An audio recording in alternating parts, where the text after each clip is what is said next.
All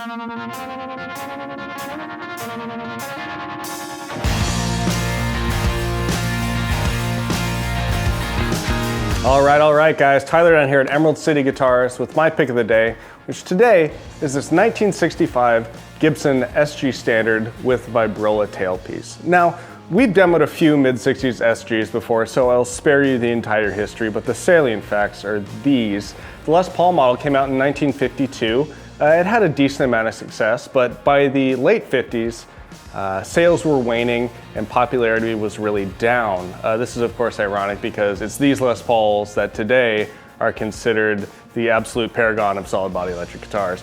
But in any case, back then they were not selling well. People were flocking en masse to Fender for their solid body electric guitars, and Gibson realized that it was time to do something about it. So for 1961, Gibson did a full redesign of the model and came up with something pretty similar to what we see right here. Les Paul himself did not think this new design was any good at all, and by 1963 he had removed his name from the model, but Gibson kept producing it, no longer as the Les Paul model, but now as the SG. So the traditional Les Paul shape that we know and love would stay out of production until 1968, when they'd bring it back just in time for Norland to take over the company and basically spend the next 15 or so years just squeezing Gibson to within an inch of its life, at which point a young Harry Juskowitz came along, saved the company. He then later ran it into the ground again, but that's neither here nor there. But this guitar, it's a 65 SG, totally untouched from the frets to the tuners, electronics, of course the vibrola that we mentioned, the finish, it is all original. As I mentioned before, it has the vibrola tailpiece with the cool Lyra engraving in there. I'm actually really pleasantly surprised with this tremolo system. I'm usually more of a Bigsby guy, but this Mastro, especially considering it doesn't have a conventional spring, this very thin plate of spring steel is the only thing that really regulates the weeble wobble, but it's smooth as can be, so that's awesome. So the other really cool thing about this guitar is the two original patent number humbuckers. Now, these pickups are structurally identical to the earlier PAFs, they just have a slightly different sticker on the bottom, and anybody who knows anything about pickup construction knows that the tone is in the sticker. We don't have that, so we're out of luck, but what are you gonna do? So overall, it's just in really great shape.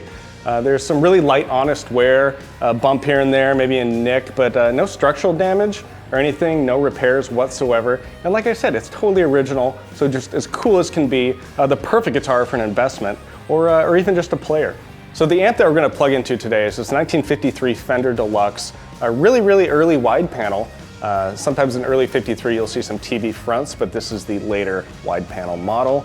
A pair of 6v6s pushing about 10 or 12 watts, as the original Jensen P12R speaker. Of course, has the original tweed, the original sort of Victorian velvety curtain material, grill cloth, but it's just super clean, sounds great. The cleans are really fantastic, but it also breaks up at a really reasonable volume, so you're not gonna, blow out your windows trying to get it to break up. As we all know, Neil Young controls about 90% of the world's supply of Tweed Deluxes, so we were really lucky to snag this before he did. So let's plug it in, and you can hear for yourself how it sounds.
All right, so there you have it, 1965 Gibson SG Standard with vibrola through the 1953 Fender Deluxe down here at Emerald City Guitars. Come on down, try them both out.